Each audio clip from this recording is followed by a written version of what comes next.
The cab reeked of old cigarettes and cheap pine, a smell that clung to the air.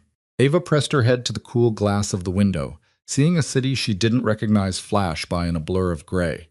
The buildings were drab, the streets tight, and the people moved with a purpose that made her feel like an outsider. Because she was. At 20 years old, she was being delivered like cargo. She could still see her father at the kitchen table, his hand trembling as he held a glass of something strong. He couldn't even meet her eyes when he said it. "You're getting married." She had actually laughed, a sharp, disbelieving sound. To who? Mikhail Petrov. Back then, the name was just a name. Now, it was her entire world. 3 days. That's all the time she'd had between her father's confession and this moment. This cab ride through a city she couldn't pronounce. Heading toward a man she'd never met. Her father owed money. A lot of money to people who didn't forgive debts, and the only currency he had left to offer was her.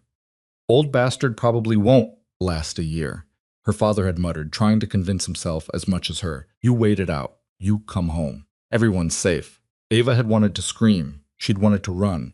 But her mother's face kept flashing in her mind, pale, frightened, trying not to cry.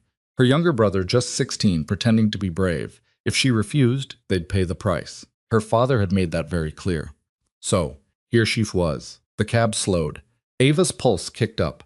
She sat straighter, gripping the handle of her single suitcase.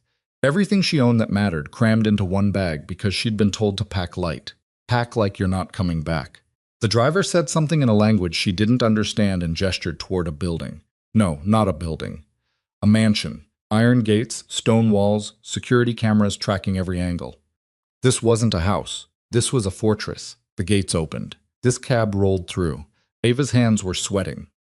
She wiped them on her jeans, hating how young she felt, how small. She tried to dress like someone who could handle this. Black jeans, a simple blouse, her hair pulled back, but she still looked like a college student playing dress-up, because that's what she was. The cab stopped. The driver popped the trunk. Ava stepped out, her legs unsteady, and reached for her suitcase. A man in a dark suit appeared out of nowhere and took it from her. She flinched. "This way," he said in accented English, already walking. Ava followed because what else was she supposed to do? The front door was massive, dark wood, carved with designs she didn't recognize. It opened before she reached it. Another man in a suit, older. His eyes scanned her like she was cargo checking for damage. "Miss Monroe," he said, not a question. "Yes, follow me." The inside of the mansion was even more intimidating than the outside. Marble floors, high ceilings, art that probably cost more than her family's house. Everything was pristine, cold, beautiful in a way that felt dangerous. They walked down a long hallway. Ava's heartbeat hammered in her ears. She tried to breathe normally, tried to think. What was she supposed to say? How was she supposed to act? No one had prepared her for this. Her father had just shoved an address into her hand and told her to go. The man in the suit stopped in front of a set of double doors. He knocked once. "Come in." The voice was deep, controlled. Ava's stomach dropped. The doors opened. The room was an office, floor-to-ceiling bookshelves, a massive desk, leather chairs. But Ava didn't notice any of that. She noticed the man standing by the window, Mikhail Petrov. He wasn't old. Her father had lied, or he'd been lied to, or he'd just been desperate enough to believe what he wanted to believe. Because the man turning to face her now was maybe 30, maybe younger, tall, dark hair, sharp jawline, dressed in a suit that fit him like armor, and his eyes cold, assessing, completely unreadable, locked onto her like a sniper finding a target. Ava forgot how to breathe. "Miss Monroe," he said, his accent faint but unmistakable. He didn't smile, didn't move toward her, just stood there waiting. She forced herself to speak. "Yes, sit." It wasn't a request. Ava sat in one of the leather chairs, her hands gripping the armrest to keep from shaking. Mikhail moved to the desk, leaning against it, arms crossed. He studied her in silence. 10 seconds. 20. It felt like forever. "How old are you?" he finally asked. 20. Something flickered across his face. It was too fast to read. "Your father didn't mention that. He probably didn't think it mattered." Mikhail's mouth twitched. Not quite a smile. "It doesn't." The bluntness hit her like a slap. Ava straightened her spine, refusing to shrink. "So what now?"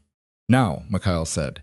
"You understand the terms. You're here because your father owes me a debt he can't repay. You're the collateral. We'll be married in 3 days. You'll live here. You'll follow the rules. In exchange, your family stays safe. Do you understand?" Ava's throat tightened. She wanted to scream at him to tell him this was insane, that people didn't do this anymore. But she knew better. People like Mikhail did whatever they wanted, and people like her father paid the price. "Do I have a choice?" she asked quietly. No, at least he was honest. Ava looked down at her hands, trying to steady herself. "What are the rules?" Mikhail pushed off the desk and walked closer. Ava resisted the urge to lean back. He stopped a few feet away, hands in his pockets, looking down at her like she was a puzzle he hadn't decided how to solve yet. "You don't leave the property without permission," he said. "You don't contact your family without approval. You don't ask questions about my business. You don't embarrass me in public. And you don't try to run. And if I do," his expression didn't change. "Then your family suffers the consequences." There it was, the cage, fully visible now. Ava swallowed hard, forcing herself to meet his eyes. "Anything else?" "Yes." Mikhail's gaze didn't waver. "You'll learn to adapt quickly, because weakness doesn't last long in this world." Ava's jaw tightened. "I'm not weak. We'll see." He turned and walked back to his desk, picking up a folder. "Katya will show you to your room. You have 3 days to prepare for the wedding. Use them wisely." Ava stood, her legs shaky but holding. "And after the wedding?" Mikhail glanced up, his expression unreadable. "After the wedding, you'll be my wife, and you'll learn what that means." Katya turned out to be a woman in her 40s with sharp eyes and a non-nonsense demeanor. She led Ava up a staircase that seemed to go on forever down another hallway, and finally stopped in front of a door. "This is your room," Katya said in heavily accented English. "Bathroom through there. Closet is full. Dinner's at 7. Don't be late." She left before Ava could respond. Ava stepped inside and closed the door behind her. The room was bigger than her entire apartment back home. King-sized bed, sitting area, massive windows overlooking the estate grounds. It was beautiful. It was a prison. She dropped her suitcase on the floor and sat on the edge of the bed, her hands shaking now that she was alone. This was real. This was happening. In 3 days, she'd be married to a man she didn't know in a world she didn't understand. With no way out, Ava pressed her palms against her eyes, willing herself not to cry. Crying wouldn't help. Panicking wouldn't help. She needed to think. Mikhail Petrov, Mafia boss, dangerous, powerful, and young. Way too young to be the dying old man her father had described, which meant her father had either been fed bad information or had been too desperate to care about the truth. Either way, Ava was stuck. She stood and walked to the window. The estate stretched out below her. Manicured gardens, high walls, guards patrolling the perimeter. No chance of running. Even if she made it past the guards, where would she go? She didn't know the city, didn't speak the language, didn't have money or contacts or anything that could help her survive out there. Her only option was to play along, at least for now. Ava turned away from the window and started unpacking. She had 3 days to figure out how to survive this. 3 days to learn the rules, read the room, find the cracks in the system. She wasn't weak. She wasn't helpless. And she sure as hell wasn't going to let Mikhail Petrov break her. Dinner was worse than she'd imagined. Ava arrived at the dining room at exactly 7, wearing the only dress she'd packed. Simple, dark, nothing fancy. The room was massive, the table long enough to seat 20 people. But only 2 places were set, one at the head of the table, one to the right. Mikhail was already seated. Ava hesitated in the doorway. He looked up, his expression unreadable, and gestured to the empty chair. "Sit." She sat. A server appeared immediately, placing plates in front of them. Some kind of roasted meat, vegetables, bread. It smelled amazing. Ava's stomach growled. She hadn't eaten since breakfast, too nervous to keep anything down. Mikhail picked up his fork. Ava did the same. They ate in silence. It was unbearable. Ava focused on her plate, cutting her food into smaller and smaller pieces, chewing slowly, trying not to make noise. Across from her, Mikhail ate with the kind of efficiency that suggested he had better things to do than sit here with her. Finally, she couldn't take it anymore. "Can I ask you something?" she said. Mikhail looked up, his fork pausing midair. "You just did." Ava bit back a sarcastic response. "Why me? Your father offered you. I accepted. But why accept? You could have..." She stopped herself, killed him, hurt him, done something worse. She didn't want to finish that sentence. Mikhail set down his fork and leaned back in his chair, studying her. "Your father owed me $2 million. He had no way to pay. Normally, I'd make an example of him, but he made a different offer. One that served my purposes." "What purposes?" His mouth curved slightly, not quite a smile. "I need a wife. Ava's stomach twisted. Why? That's not your concern. It is if I'm the wife. Mikhail's eyes narrowed, but there was something almost amused in his expression. You ask a lot of questions. You told me not to ask about your business. You didn't say I couldn't ask about this. He tilted his head, considering her. Fair enough. I need a wife because it makes me look stable, legitimate, less of a target. In my world, a man without a family is seen as vulnerable, reckless. I can't afford that perception. So, I'm a prop. You're a solution. Ava's hands clenched under the table. And what happens when you don't need the solution anymore? Mikhail stood, buttoning his jacket. That depends on how useful you are. He walked out of the room without another word. Ava sat there staring at her half-eaten dinner, her mind racing. He didn't need her to love him. He didn't even need her to like him. He needed her to exist, to play the role, to be seen. She could do that. She could be smart, careful, strategic, and maybe, just maybe, she could find a way out of this before it destroyed her. The next 2 days were a blur. Ava was measured for a wedding dress by a seamstress who didn't speak English and didn't smile. She was given a schedule, when to wake up, when to eat, when to be available for preparations. She was told what she could and couldn't wear, where she could and couldn't go. Every moment was controlled, and through it all, she barely saw Mikhail. He was always somewhere else, locked in his office, meeting with men in suits, taking phone calls in languages she didn't recognize. When they did cross paths, he acknowledged her with a nod or a brief comment and moved on. It was like she was already invisible. Ava spent her time exploring the parts of the mansion she was allowed to access. The library, the sitting room, the garden. She memorized the guard rotations, the layout of the house, the exits that were locked and the ones that weren't. She didn't have a plan yet, but she was gathering information, building a map. On the third day, Katya knocked on her door at dawn. Time to get ready, she said. Ava's stomach dropped. The wedding. She'd almost convinced herself it wasn't real, that something would happen to stop it, but nothing had, and now it was here. The seamstress returned with the dress, simple, elegant white. Ava stared at it like it was a costume for a role she didn't want to play, but she put it on anyway. Let them do her hair, her makeup. Let them turn her into the version of herself that Mikhail needed. When she looked in the mirror, she barely recognized the woman staring back. Good. Katya said, now come. The ceremony was small. No guests, no family. Just Ava, Mikhail, an efficient, and a few of Mikhail's men standing in the background like silent witnesses. It took place in a room Ava had never seen before. Wood-paneled walls, heavy curtains, a single table with paperwork spread across it. Mikhail was already there, wearing a perfectly tailored suit, his expression calm. He looked at her as she entered, his gaze sweeping over her once before returning to her face. You look presentable, he said. Ava didn't respond. The officiant began speaking. Ava didn't hear most of it. Her mind was somewhere else, back home with her mother and brother, wondering if they even knew this was happening, wondering if they cared. Ava Monroe, the officiant said, do you take this man to be your lawfully wedded husband? She opened her mouth, the word caught in her throat. Mikhail's eyes were on her, waiting. Ava thought about her family, about the debt, about the alternative. I do, she whispered. Mikhail Petrov, do you take this woman to be your lawfully wedded wife? I do. Then by the power vested in me, I pronounce you husband and wife. No kiss, no celebration, just paperwork. Mikhail signed his name, then handed the pen to Ava. She signed hers, and just like that it was done. She was Mrs. Petrov. Mikhail turned to his men. Leave us. They filed out without a word. The officiant followed, the door closed. Ava stood there, still holding the pen, her hand trembling. Mikhail stepped closer. It's done, I know. Do you understand what that means? Ava looked up at him, her jaw tight. That I'm stuck here, that I belong to you now. Something shifted in his expression. You don't belong to me. You're bound to me. There's a difference. Is there? Mikhail reached out and took the pen from her hand, setting it on the table. You'll learn. That night, Ava expected the worst.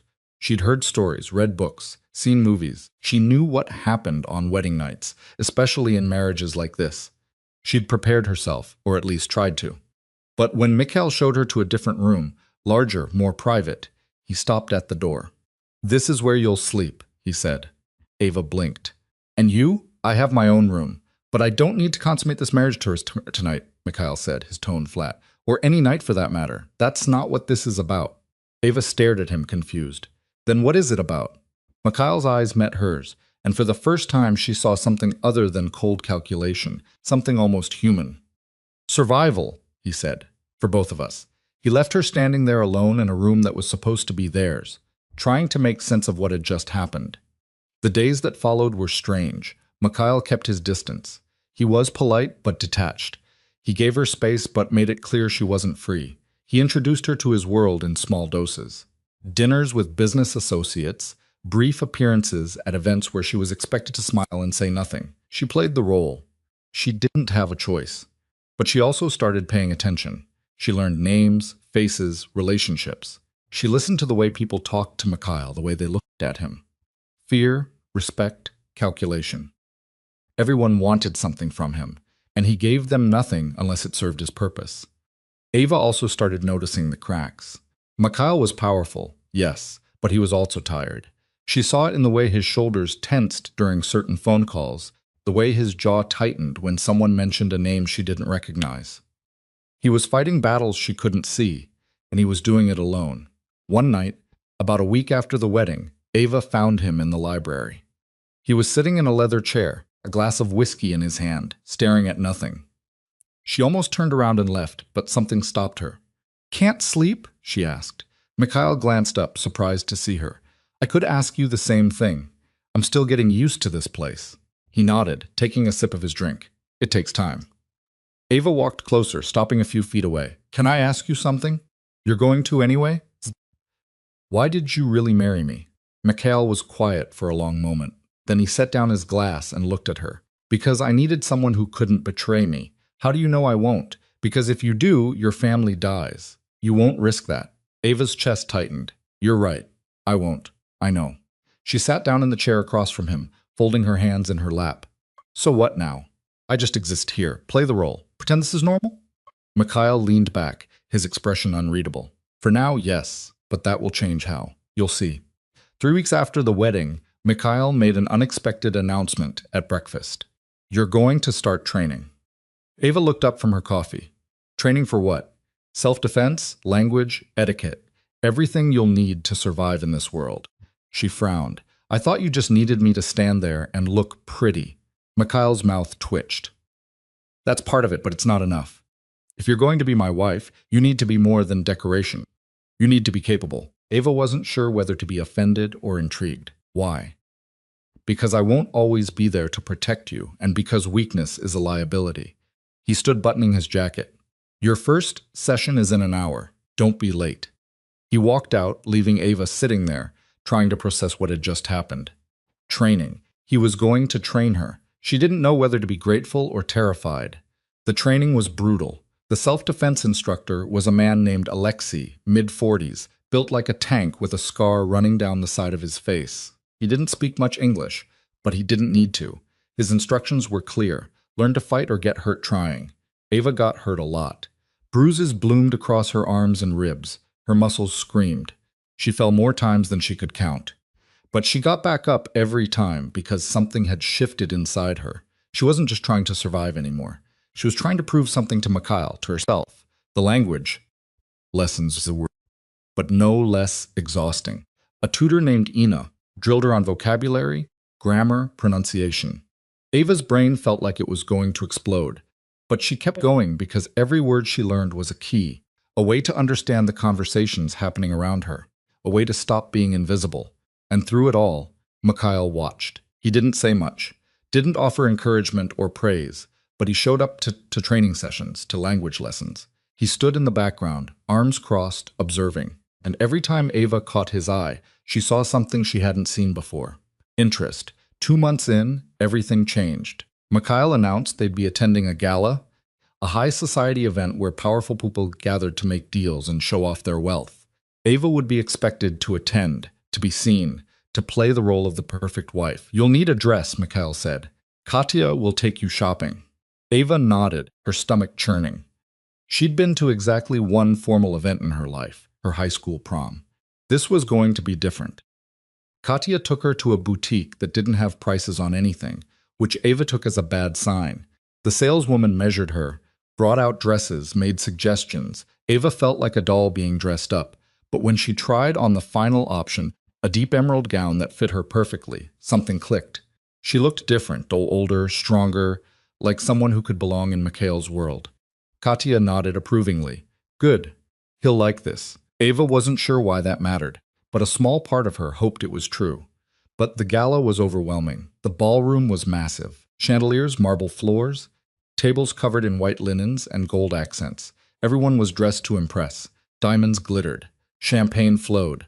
And everywhere Ava looked, people were watching. Mikhail kept her close. His hand rested lightly on the small of her back as they moved through the crowd. A subtle claim. He introduced her to people whose names she forgot immediately, whose smiles didn't reach their eyes. "This is my wife, Ava," he said again and again, and every time she smiled, nodded, played the part. But she also listened. She caught fragments of conversations, business deals, alliances, threats disguised as pleasantries. This wasn't just a party, it was a battlefield. Halfway through the evening, a man approached them, tall, silver-haired, with a smile that made Ava's skin crawl. "Mikhail," the man said in accented English. "I didn't know you'd remarried." "Even," Mikhail replied, his tone neutral. "This is Ava." Ivan's eyes swept over her, lingering too long. "Charming, though. I'm surprised you chose someone so young." Ava felt Mikhail's hand tighten slightly on her back. A warning to her or to Ivan? She wasn't sure. "Youth has its advantages," Mikhail said calmly. Ivan laughed. "I'm sure it does."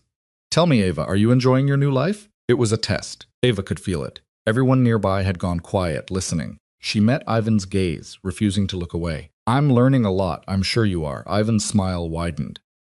"Though I wonder how long that innocence will last in a world like ours." Ava felt anger flare in her chest. She was tired of being underestimated, tired of being dismissed. "Innocence," she said carefully, "and ignorance aren't the same thing. I'm observant enough to know when someone's testing me, and smart enough not to fail." The room went silent. Ivan's smile faltered. Mikhail's hand on her back relaxed, slightly. "Approval, maybe." "Well," Ivan said, recovering. "It seems you've chosen well." "Mikhail, she has spirit, she does." Mikhail agreed. Ivan nodded and walked away. The moment he was gone, the conversations around them resumed. Mikhail leaned down, his mouth close to her ear. "That was reckless. He insulted me. He was testing you, and you passed. But don't make a habit of drawing attention." Ava turned to look at him. "You wanted me to be capable. I'm trying." Mikhail's expression softened, just barely. "I know, bored." The rest of the night passed without incident, but Ava felt different, like something had shifted. She wasn't invisible anymore. She'd spoken up, made herself seen, and Mikhail had let her. On the drive home, he was quiet. Ava stared out the window, replaying the evening in her mind. "You surprised me tonight," Mikhail said finally. Ava glanced at him. "Good or bad?" "Both," she frowned. "What does that mean?" Mikhail looked at her, his expression unreadable. "It means you're more than I expected, and that complicates things." "How?" He didn't answer, just turned back to the window. But Ava didn't need an answer. She'd seen the way he looked at her tonight. Not like property, not like a solution, like a person, and that terrified her more than anything else. The weeks that followed, the gala felt different. Ava couldn't pinpoint exactly what had changed, but something had. Mikhail was still distant, still controlled, but there were moments, brief, fleeting, where the wall between them seemed thinner. He started joining her for breakfast more often. Not every day, but enough that it became a pattern. They didn't talk much. Mikhail would read reports on his tablet while Ava worked through her language exercises. The silence punctuated only by the clink of silverware and the occasional question from Irina about pronunciation. But it was something, a routine that felt almost normal. The training continued. Alexa pushed her harder each session, and Ava's body adapted. The bruises faded faster. Her reflexes sharpened. She learned to anticipate his moves, to counter instead of just defend. One morning, she actually managed to flip him, a move she'd practiced 100 times, but never successfully executed. Alexei hit the mat with a grunt, then looked up at her with something that might have been respect. "Again," he said.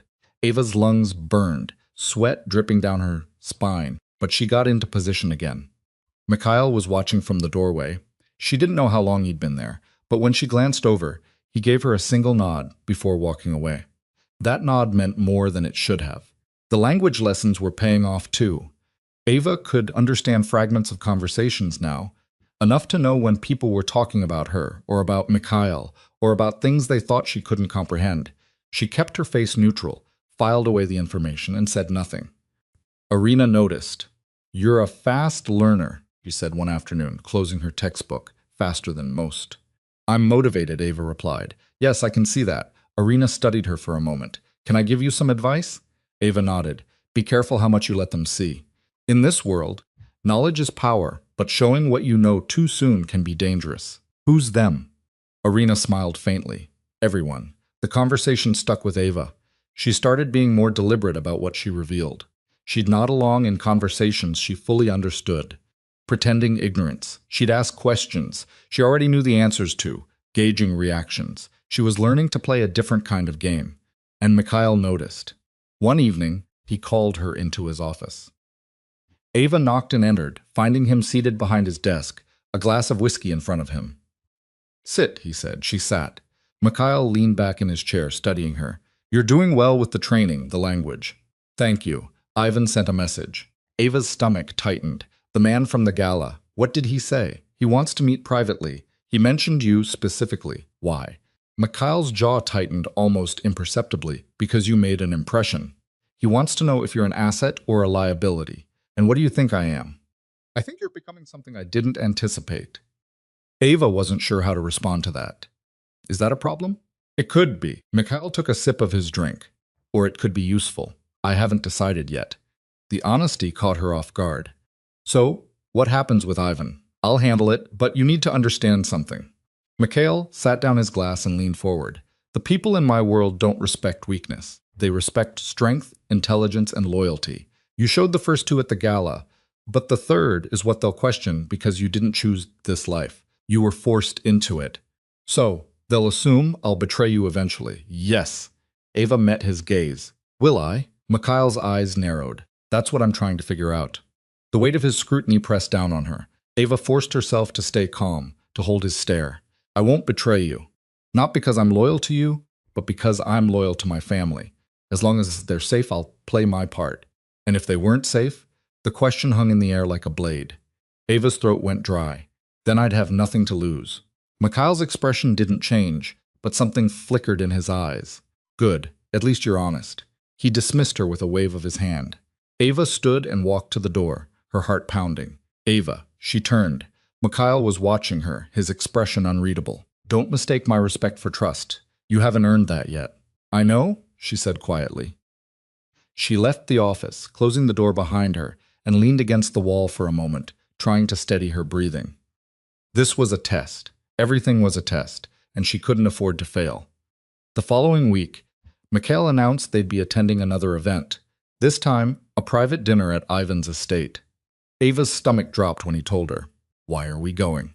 she asked. "Because refusing would signal weakness. And because I need to see what he wants." "And what do you need me to do?"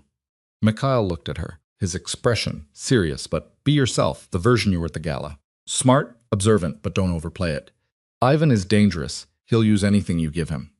Ava nodded, her mind already spinning through scenarios. The night of the dinner, Ava dressed carefully. A deep navy dress, simple jewelry, her hair pulled back in a way that made her look older. She studied herself in the mirror, trying to see what Mikhail saw, what Ivan would see. She didn't look like a scared 20-year-old anymore. She looked like someone who could hold her own. Mikhail was waiting downstairs, dressed in a dark suit, his expression calm. He glanced at her and nodded once. "Let's go." Ivan's estate was even more extravagant than Mikhail's. Sprawling gardens, marble statues, a fountain lit up like something out of a movie. The house itself was a monument to wealth and excess. A butler greeted them at the door and led them to a dining room, where Ivan was already seated at the head of a long table. He stood when they entered, smile sharp. "Mikhail, Ava, welcome." They sat. Ivan poured wine himself. A gesture that felt deliberate, too casual, too friendly. "I'm glad you could make it," Ivan said, raising his glass. "To new alliances." Mikhail raised his glass, but didn't drink. Ava followed his lead. Ivan chuckled. "Still cautious, I see. I suppose that's why you've lasted this long." The dinner began. The food was elaborate, course after course, each more excessive than the last. Ava ate sparingly, her attention divided between the conversation and the room itself. Guards posted at every exit, security cameras in the corners. This wasn't just a dinner, it was a display of power. Ivan asked questions, polite on the surface, but Ava could hear the calculation underneath. Where was she from? How did she and Mikhail meet? What did she think of her new life? Ava answered carefully, revealing nothing that mattered, deflecting with questions of her own. She could feel Mikhail's attention on her, gauging her responses. You've adapted quickly, Ivan said, leaning back in his chair. Most women in your position would still be struggling. I'm not most women. Ivan's smile widened. No, I can see that. Tell me, Ava, do you understand the world you've married into? And what have you learned? Ava set down her fork and met his gaze, that everyone wants something, and that trust is a commodity no one can afford. Ivan laughed, a genuine sound that seemed to surprise even him. Mikhail, you found a sharp one. I like her. Mikhail's expression remained neutral. I'm glad you approve. Approve? Ivan leaned forward. I'm impressed. Most of the wives in our circles are ornamental, pretty, obedient, silent. But Ava here has a mind. That's rare. It is, Mikhail agreed. Ivan's gaze shifted between them, calculating. Tell me, Mikhail, why her? You could have chosen anyone, someone with connections, with family power. Why, a girl with nothing? The question was an insult wrapped in curiosity. Ava's hands clenched under the table. Mikhail's voice was cold, because she has something the others don't. And what's that? She has nothing to lose. The words hit Ava like a punch. She kept her face neutral, but inside something twisted. He was right. She had nothing. No power, no leverage. Just the threat hanging over her family. Ivan considered this, then slowly. Interesting strategy. A wife who can't betray you because the cost is too high. But what happens when that changes? It won't, Mikhail said. You sound very certain. I am. The conversation moved on, but Ava barely heard it. Her mind was stuck on Mikhail's words. She has nothing to lose. It was true, and it was the only reason she was still alive, still useful. But it also meant she was replaceable. After dinner, Ivan suggested they move to the sitting room for drinks. Ava followed, her nerves on edge. This was taking too long. Whatever Ivan wanted, he hadn't revealed it yet. They settled into chairs near a fireplace. Ivan poured vodka straight, no ice.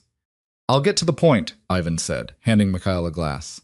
I have a business opportunity, one that requires discretion and trust. I'm extending the offer to you because we've worked together before, but I need to know you're stable. I am. Are you? Ivan glanced at Ava, a new wife. A sudden marriage. It raised questions. Mikhail's expression didn't change. My personal life doesn't affect my business, doesn't it?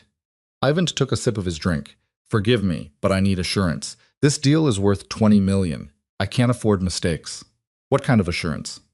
Ivan set down his glass and looked directly at Ava. I want to know she's committed, not just to you, but to this life. Because if she's not, she's a risk.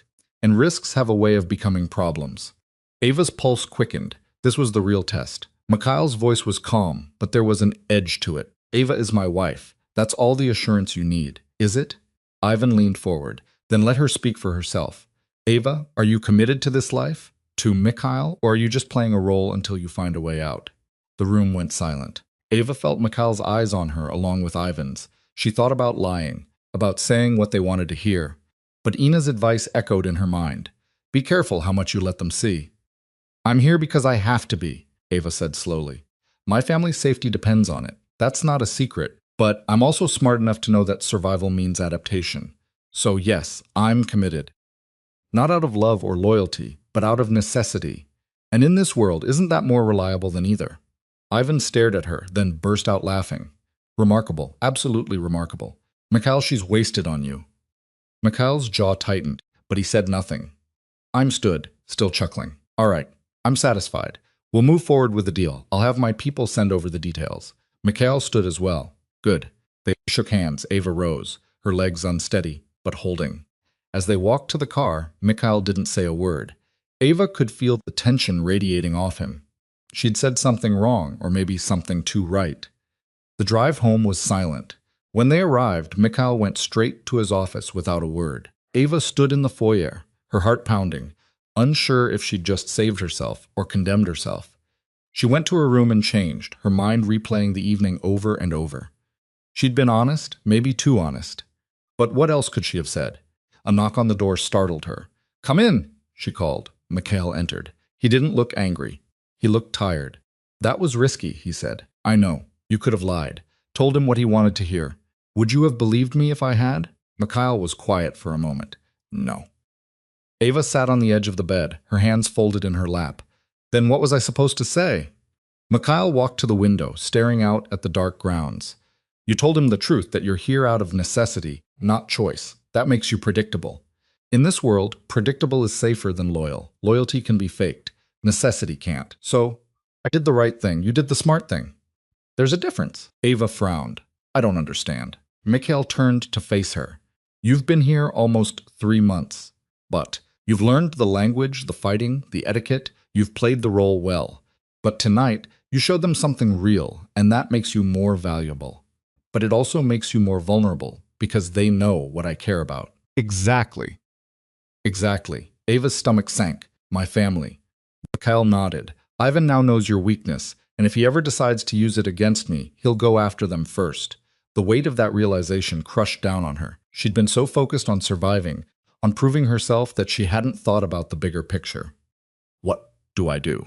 She asked quietly. Mikhail crossed the room and sat in the chair across from her. You keep doing what you're doing. You get stronger, smarter. You become someone they can't use, and you trust me to protect what matters. Why would you do that? Because, Mikhail said, his voice low. You're right. Necessity is more reliable than loyalty. And right now, we need each other. Ava looked at him, really looked at him, the exhaustion in his eyes, the tension in his shoulders. He wasn't invincible. He was just better at hiding it. Okay, she said. I'll trust you for now. That's all I'm asking. He stood and walked to the door, then paused. You did well tonight, Ava. Better than I expected. Thank you. He left, closing the door quietly behind him. Ava sat there for a long time, trying to process everything. She was in deeper than she'd realized, and there was no easy way out. But maybe that was okay. Maybe survival didn't mean escaping. Maybe it meant learning to navigate the storm. The next morning, Ava woke to find a note slipped under her door. It was from Mikhail, written in his sharp, precise handwriting. Training at 8. Don't be late. She smiled despite herself. Alexei was waiting for her in the gym, but this time he wasn't alone. Another man stood beside him, younger, faster, with a boxer's build. This is Konstantin, Alex said. He'll be your sparring partner from now on. Ava glanced at Mikhail, who was leaning against the wall, arms crossed. You've learned the basics, Mikhail said. Now you need to learn how to apply them under pressure. Konstantin didn't give her time to prepare. He came at her fast, throwing punches that forced her to move, to think, to react. Ava blocked, dodged, countered. She took hits, hard ones, but she didn't go down. 15 minutes in, she was gasping for air, her body screaming, but she didn't stop. Enough, Alexei finally called. Ava bent over, hands on her knees, trying to catch her breath. Konstantin offered her a water bottle. She took it, nodding her thanks. Mikhail pushed off this wall and walked over. Better. Just better. A faint smile tugged at his mouth. You're still standing. That's more than most people manage against Konstantin on their first round. Konstantin grinned. She's tough. I'll give her that. Ava straightened, wiping sweat from her face. When's the next session? Mikhail's smile widened slightly. Tomorrow. Same time. Over the following weeks, the training intensified. Ava learned to fight dirty. Eye strikes, throat jabs, pressure points. Alexei taught her how to use her size as an advantage, how to move faster, strike harder. Konstantin pushed her past her limits, then past those limits again. And through it all, Mikhail watched. He started giving her assignments, small things at first. Attend a meeting and report back what you observed. Listen to this conversation and tell me who's lying. Read this contract and find the loopholes. Ava threw herself into it. She learned to read people the way she'd learned to read punches, by watching their tells, their hesitations, their mistakes. One evening, Mikhail called her into his office and handed her a file. What's this? She asked. A test. Ava opened the file. Inside were documents, financial statements, contracts, communications, all in the language she'd been learning. I need you to analyze this, Mikhail said. Tell me what you see. Ava spent the next 2 hours going through the file, taking notes, cross-referencing information. When she was done, she handed her analysis to Mikhail. He read it in silence, his expression unreadable. Then he looked up. You found the discrepancy. The offshore account. Someone's been skimming. Mikhail nodded slowly. It took my accountant 3 weeks to find that. You found it in 2 hours. Ava wasn't sure if that was a compliment or a concern. What happens now? Now I deal with the person responsible. And you've just proven you're more than capable of handling real work. From that point on, Mikhail started including her in more. She sat in on meetings, not as decoration, but as an observer. He'd ask her opinion afterward, testing her judgment. She learned the names of his associates, his enemies, his allies. She learned how deals were made and broken. And slowly the dynamic between them shifted. They started talking. Real conversations, not just instructions and reports. Mikhail told her about his childhood, growing up in a world where weakness meant death, where trust was a luxury no one could afford. He didn't share everything, but he shared enough that Ava started to see him differently. Not as a monster, not as a savior, just as a man trying to survive in a world that wanted to destroy him. And Ava told him things too about her family. Her father's drinking, her mother's quiet desperation, her brother's dreams of college that would probably never happen. She didn't tell him everything either, but she told him enough. One night, about 4 months after their wedding, they were sitting in the library. Mikhail was reviewing contracts. Ava was reading a novel in the language she'd been learning, her brow furrowed in concentration. "You're getting better," Mikhail said without looking up. Ava glanced at him. At reading it everything, she sat down the book. "Is that a good thing?" Mikhail finally looked at her. "It's necessary. That's not an answer." He leaned back in his chair, studying her. "You're not the same person I married 4 months ago. Neither are you." Mikhail's eyebrow raised slightly. "How so?" Ava chose her words carefully. "You're less guarded. Not by much, but enough that I notice." "And why do you think that is?" "Because I'm not a threat anymore. Or maybe because you've decided I'm worth the risk." Mikhail was quiet for a long moment, maybe both. The admission hung between them, fragile and dangerous. Ava's pulse quickened. This was new territory, uncharted. "What happens now?" she asked softly. Mikhail stood, walking to the window. "That depends on you." "On me?" He turned to face her. "You've proven yourself capable, intelligent, strong. But there's still a choice you haven't made." "What choice?" Mikhail crossed the room, stopping a few feet from where she sat. "Whether you want to stay in this world or whether you're still just surviving until you can leave." Ava's breath caught. "I can't leave. My family, your family is safe. I've made sure of that. The debt is paid. They're protected.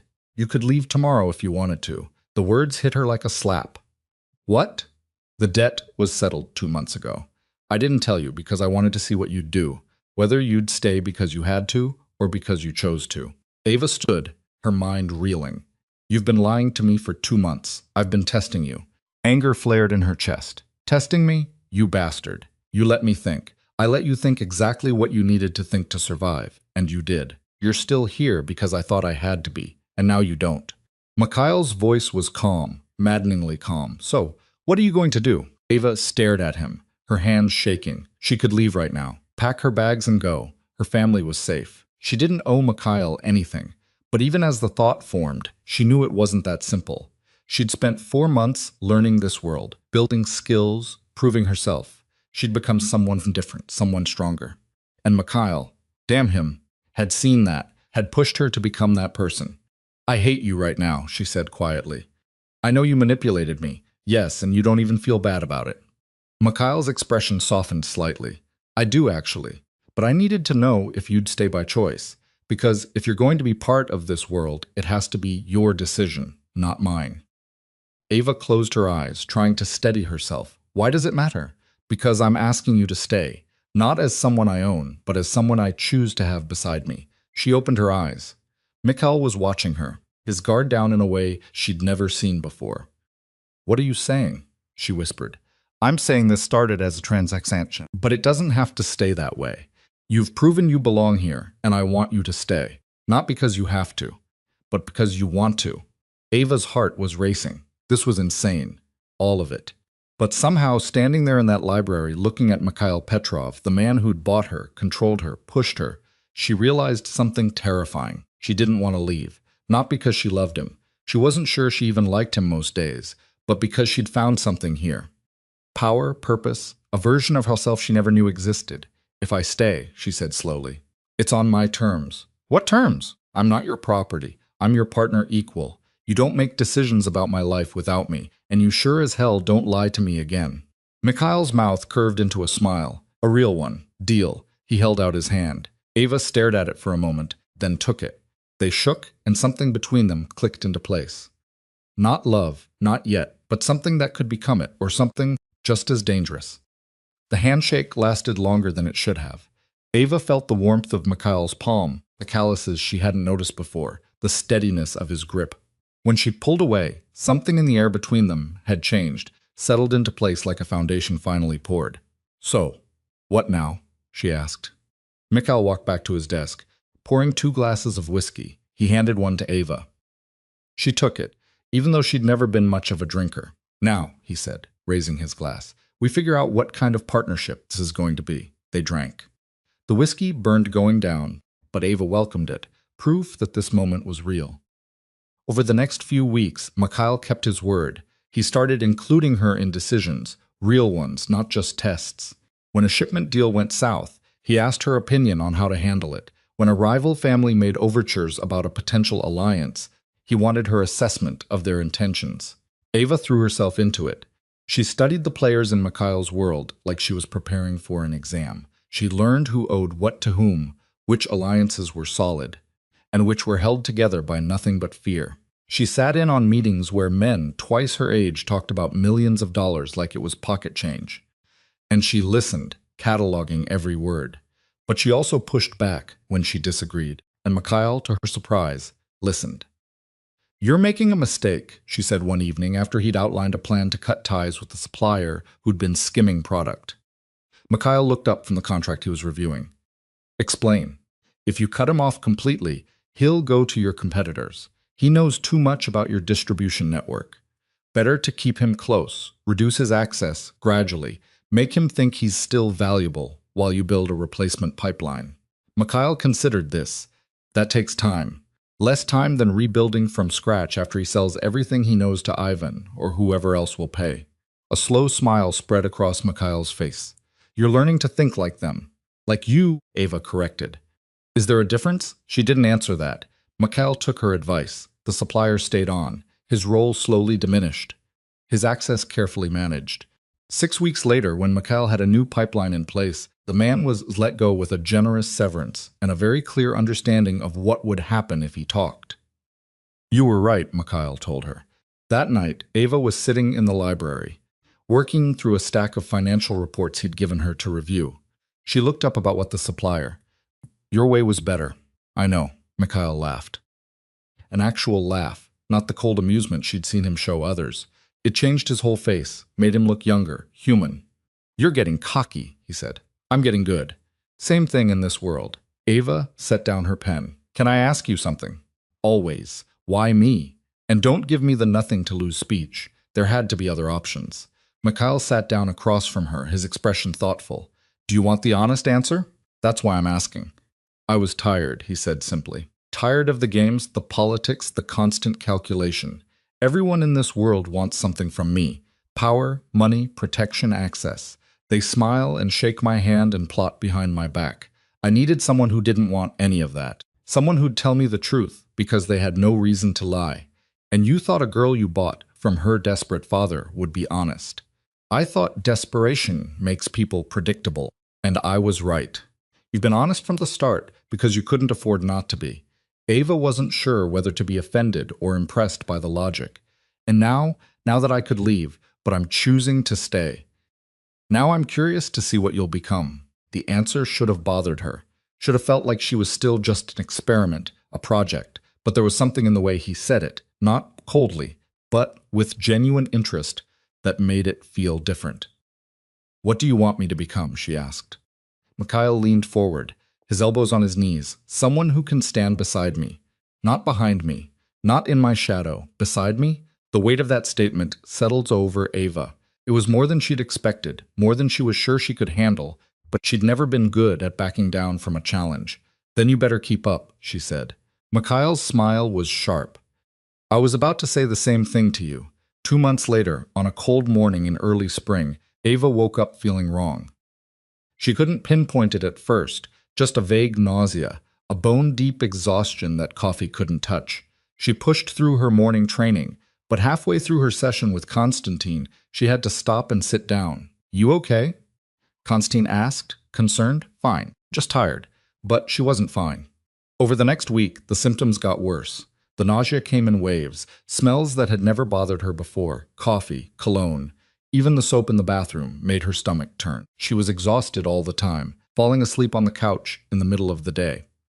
Katya noticed first. "You should see a doctor," she said one morning, finding Ava hunched over the kitchen sink, trying not to vomit. "I'm fine. You're not, and I know what this looks like." Ava looked up, meeting Katya's knowing gaze. Her stomach dropped, and it had nothing to do with the nausea. "No," she said. "That's not. We haven't." But even as she said it, her mind was racing back.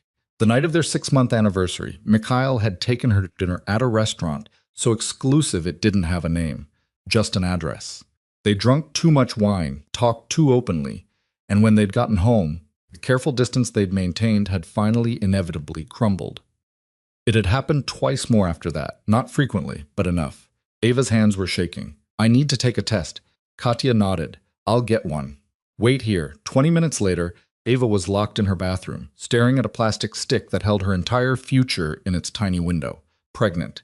The word felt impossible, foreign. Wrong, but the test didn't lie. Neither did the second one or the third. Ava sat on the bathroom floor, her back against the tub, trying to process. She was pregnant with Mikhail's child, the man she'd been sold to, fought with, learned from, and somewhere along the way started to care about in ways that terrified her. A knock on the door made her jump. "Ava." Mikhail's voice concerned. Katya said, "You were sick. Can I come in?" Ava scrambled to her feet, shoving the tests into the trash and covering them with tissues. "I'm fine. Just give me a minute. I'm coming in." The door opened before she could protest. Mikhail took one look at her face, pale, shaken, and crossed the room in 2 strides. "What's wrong?" "Nothing. I told you I'm fine." His eyes narrowed. He glanced at the trash can, then back at her. Ava's heart stopped. Mikhail reached down and pulled out one of the tests. The silence that followed was crushing. He stared at the test for a long moment, his expression completely unreadable. Then he looked at Ava. "Is this real?" His voice was carefully controlled. Ava nodded, not trusting herself to speak. Mikhail set the test down on the counter with deliberate care. "How long have you known?" 5 minutes. He exhaled slowly, running a hand through his hair. Ava couldn't read him, couldn't tell if he was angry, scared, pleased, or something else entirely. "Say something," she whispered. Mikhail looked at her, and for the first time since she'd met him, he looked genuinely uncertain. "I don't know what to say. Neither do I." They stood there in the bathroom, the weight of the moment pressing down on both of them. "Is this?" Mikhail started, then stopped. "Do you want this?" The question caught Ava off guard. She hadn't even gotten that far in her own thinking. Did she want this a baby in this world with him? "I don't know," she said honestly. "I never thought we weren't trying to." "I know, Mikhail. I can't. I don't know how to do this." He stepped closer, his hands finding her shoulders. "Neither do I, but we'll figure it out. How can you be so calm?" "I'm not." He let out a short laugh. "I'm terrified, but panic won't help either of us." Ava's eyes. She blinked hard, refusing to cry. "What do we do?" "First, you see a doctor. Make sure everything's okay. Then, we make a plan." "A plan for what?" Mikhail's hands tightened slightly on her shoulders. "For keeping you both safe, because if word gets out that you're pregnant, you become a target, and I can't let that happen." The reality of that hit her hard. She wasn't just carrying a baby. She was carrying Mikhail Petrov's heir. In a world where power was everything, and enemies were everywhere, that made her the most valuable and vulnerable person in his life. "This changes everything," she said, quietly. "Yes," Mikhail agreed, "it does." The doctor came to the house, a woman named Dr. Volov, who asked no questions and offered no judgments. She examined Ava, took blood samples, and confirmed what the tests had already shown. 8 weeks along, healthy, everything progressing normally. Ava lay in bed that night, her hand resting on her still flat stomach, trying to wrap her mind around it. There was a life growing inside her, a tiny collection of cells that would become a person. Her child, Mikhail's child, their child. The door opened quietly. Mikhail stood in the doorway, backlit by the hallway light. "Can I come in?" he asked. Ava nodded. He crossed the room and sat on the edge of the bed. They'd been sleeping in separate rooms again since she'd started feeling sick. Her choice, not his. But right now, she was grateful for his presence. "How are you feeling?" he asked, overwhelmed. "That's fair." Ava turned to look at him. "Are you happy about this?" Mikhail was quiet for a moment. "I never thought I'd have children. In this world, family is either a weakness or a weapon. I watched my father use my mother as both. I swore I'd never put anyone in that position. And now I'm realizing I don't have a choice. This child exists, and I'll do whatever it takes to protect them. And you?" Ava's throat tightened. "What if I'm not ready for this?" Mikhail reached out and took her hand. His palm was warm, steady. Then we'll figure it out together. Same as everything else. It wasn't a declaration of love, wasn't even close, but it was honest. And right now that meant more than any pretty words could have. Okay, Ava whispered. Okay. He started to stand, but Ava held on to his hand. Stay, just for tonight. Mikhail hesitated, then nodded. He lay down on top of the covers fully dressed, keeping a careful distance, but his hand stayed in hers, and for the first time in weeks, Ava slept soundly. The pregnancy changed things in ways they hadn't anticipated. Mikhail became hypervigilant. Extra guards were posted. Security cameras were upgraded. Ava wasn't allowed to leave the estate without a full security detail. It was suffocating, but she understood. She was carrying something precious now, something that made her a target. But it also gave her a strange kind of power. At meetings, when men dismissed her opinions or talked over her, Mikhail would cut them off. My wife is speaking. You'll listen. And they did. Because she wasn't just Mikhail's wife anymore. She was the mother of his child. And that meant something in this world. Ava's body changed. Her stomach started to swell, subtle at first, then unmistakable. She felt the baby move for the first time at 16 weeks, a flutter like butterfly wings. She was in the library when it happened, and she gasped out loud. Mikhail looked up from his desk. What's wrong? Nothing. I felt it. The baby. He was across the room in seconds. Ava took his hand and placed it on her stomach. They waited. Nothing happened. It's probably too early for you to feel from the outside, she said. But Mikhail kept his hand there anyway, his expression intent. Waiting. And then it happened, a tiny bump against his palm.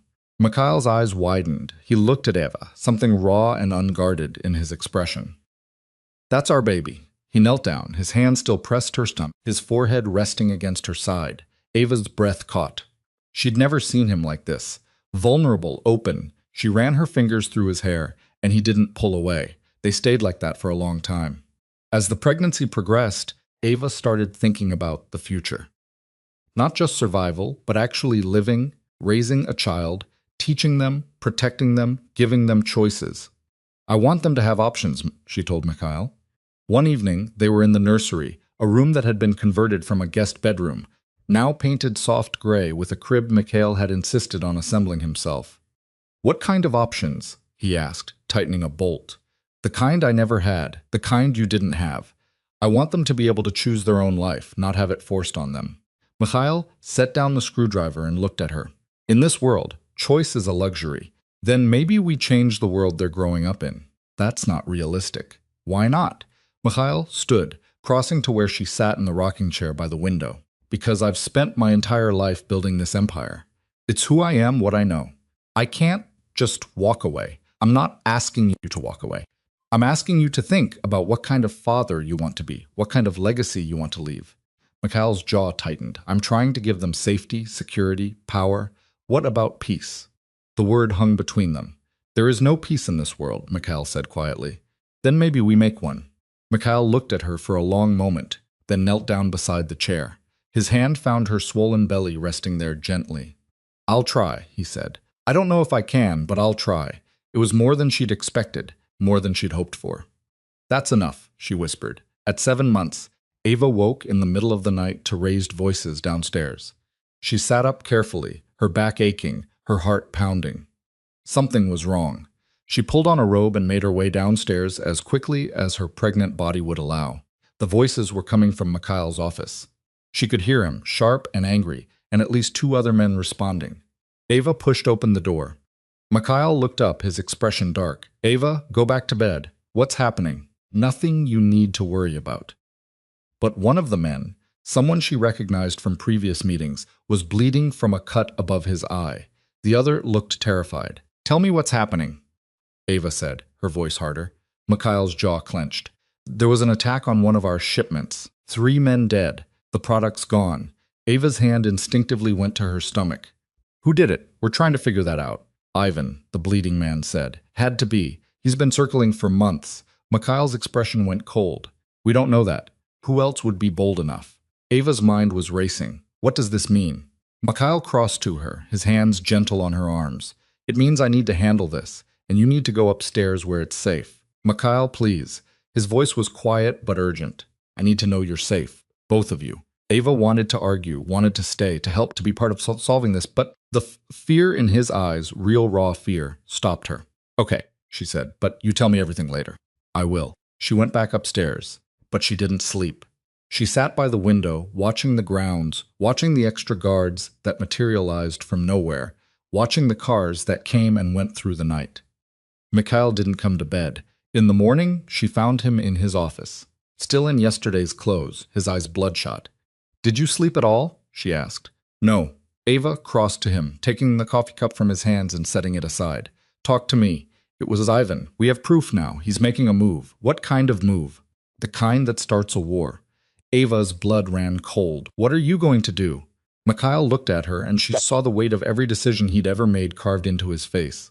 I'm going to end this before it gets worse. Before it touches you or our child. How? You don't want to know? Yes, I do. Mikhail stood pacing to the window. I'm going to meet with him one final time. Make it clear that if he comes after what's mine again, I won't show mercy. And if he doesn't listen, Mikhail didn't answer. He didn't have to. Ava crossed to him, placing her hand over his. Then I'm coming with you. Absolutely not. He knows about me, about the baby. If you go alone, I'm the weakness he'll exploit later. But if I'm there, if he sees I'm not some helpless girl hiding behind you, it changes the calculation. It's too dangerous. Everything about this life is dangerous. At least let me be part of protecting it. Mikhail turned to face her fully. Ava, I'm not asking permission, she said firmly. I'm telling you. We're partners, remember? That means I get a say in this. Mikhail stared at her. Conflict warring in his expression. Finally, he exhaled. You stay in the car guarded. You don't come inside unless I say so. Fine. And if anything goes wrong, anything, you leave. You don't wait for me. You get yourself and our baby somewhere safe. Mikhail, that's the deal. Take it or I lock you in this house and double the guards. Ava knew he'd do it. Okay, I agree. The meeting was set for the following evening at neutral ground, a warehouse on the edge of the city. Ava dressed carefully, wearing black, her hair pulled back. She looked like someone who belonged in this world now, not the scared 20-year-old who'd arrived in a cab 8 months ago. The drive was tense. Mikhail sat beside her, his hand resting on her knee, his thumb tracing absent circles, a comfort gesture, though Ava wasn't sure if he was comforting her or himself. Whatever happens, he said quietly, know that he started again. You and the baby, you're everything. You understand that? Ava's heart clenched. I understand. The warehouse came into view. Cars were already there. Ivan's people. Mikhail's men surrounded their vehicle. Mikhail turned to Ava. Remember, you stay here. I remember. He kissed her forehead, quick, fierce, then stepped out of the car. Ava watched him walk toward the warehouse, flanked by his men, his posture radiating controlled danger. She pressed her hand to her stomach, feeling the baby kick in response. Your father's going to handle this, she whispered, and we're going to be fine. She hoped she wasn't lying. Inside the warehouse, Mikhail faced Ivan across a floor stained with years of industrial grime. You attacked my shipment, Mikhail said. No preamble, no pleasantries. Ivan smiled. Did I? Don't play games. We both know it was you. Perhaps I was sending a message. Then let me send one back. Mikhail's voice dropped to something deadly. Touch what's mine again, and I'll burn your entire organization to the ground, starting with you. Ivan's smile didn't waver. Bold words. But you're vulnerable now, Mikhail. A pregnant wife, that's a weakness waiting to be exploited. She's not a weakness. She's a reason. A reason for what? A reason to show no mercy when someone threatens what I'm building. Ivan's expression shifted slightly. What you're building? You mean a family? How quaint. How soft. Careful, Mikhail warned. Or what? You'll kill me here now? That would start a war you can't afford. I can afford any war. The question is, can you? The tension in the warehouse was suffocating. Both sides had their hands near weapons. One wrong move and this would explode. Ivan studied Mikhail for a long moment. You've changed. The Mikhail Petrov I knew a year ago wouldn't have hesitated. He would have already ended me for what I did. Maybe I've changed. That's what I was afraid of. Ivan stepped forward. So here's my offer. You give me half your territory. I leave you, your wife, and your child alone. You get to play house. I get what I want. Everyone wins. Mikhail laughed cold and humorless. You think I'd give up half my empire for peace? I think you do it for her, for that baby. Because you're not the man you used to be, and we both know it. Mikhail's hands clenched at his sides. Everything in him wanted to refuse, to fight, to prove that he hadn't gone soft. But then he thought of Ava, of the baby, of the future they were trying to build. No deal, he said, finally. But I'll offer you this. Walk away now. Tonight, leave my operations alone, and I won't retaliate for the attack. We go our separate ways, and if I refuse, then you'll find out exactly how much I haven't changed. Ivan considered this. The warehouse was silent, except for the sound of breathing, the creak of leather as men shifted their weight. Finally, Ivan nodded. You've got yourself a truce for now. But Mikhail, the moment you show real weakness, the moment that baby makes you too soft to do what needs to be done, I'll be there, and I won't be offering deals. I'll remember that. They didn't shake hands, didn't exchange pleasantries, just turned and walked away, both sides retreating to their respective vehicles. Mikhail climbed back into the car beside Ava. She could see the tension radiating off him. What happened? She asked. We have a truce. Temporary. That's good, isn't it? Mikhail looked at her, his expression conflicted. He called you a weakness, said, I've gone soft. Have you? I don't know anymore. Ava reached for his hand. Maybe soft isn't the right word. Maybe you're just figuring out what's worth protecting and what you're willing to sacrifice for it. Mikhail pulled her close, his hand cradling the back of her head. I almost gave him half my territory right there because he's right. I would do anything to keep you both safe. But you didn't give it to him. No, but I wanted to, and that scares me more than any threat he could make. Ava understood. Mikhail had spent his whole life building walls, protecting himself, making sure nothing could hurt him. And now he had someone who mattered more than power or territory or pride. He had her and their baby. And that changed everything. The truce with Ivan held for exactly 3 weeks. Ava was in the nursery, folding tiny clothes that still seemed impossibly small when she heard the first gunshot. The sound cracked through the afternoon quiet like breaking glass. She froze, a onesie clutched in her hands, her heart hammering against her ribs. More shots, rapid fire. Shouting. The baby kicked hard, as if sensing her panic. Ava dropped the clothes and moved as fast as her 8 months pregnant body would allow, heading for the door, but it burst open before she reached it. Alexei, blood streaking down his arm. We need to move now. What's happening, Ivan? He's hitting us. The whole estate is under attack. Ava's vision swam. She gripped the doorframe. Where's Mikhail dealing with it? But, he said, if anything happened, I get you out first. So, let's go. I'm not leaving him. You don't have a choice. Alexei grabbed her arm, not roughly, but firmly. There's a car waiting at the east entrance. Katya's already there. We move now or we don't move at all. Another explosion closer this time. The windows rattled. Ava's hand went to her stomach protectively. Okay, she whispered. Okay. Alexa led her down the back staircase, the one the staff used. Ava could hear gunfire from multiple directions now, men shouting in languages she'd learned to understand. Her feet felt clumsy on the stairs, her center of gravity all wrong. They reached the ground floor. Through a window, Ava saw Mikhail's men taking cover behind cars, returning fire at shapes, moving through the gardens. Smoke was rising from somewhere near the front gate. Don't look, Alexei said, pulling her forward. They made it to the east entrance. A black SUV was idling, rear door open. Katya was in the back seat, her face pale but composed. Get in, Alexei ordered. Ava climbed in awkwardly, Katya helping her. Alexei slammed the door and hit the roof twice. The driver punched the gas. Ava twisted in her seat, looking back at the mansion. Flames were visible now, licking up one side of the building. Men were everywhere, fighting, falling, running. And somewhere in that chaos was Mikhail. We can't just leave him, Ava said, her voice breaking. Katya took her hand. He can handle himself.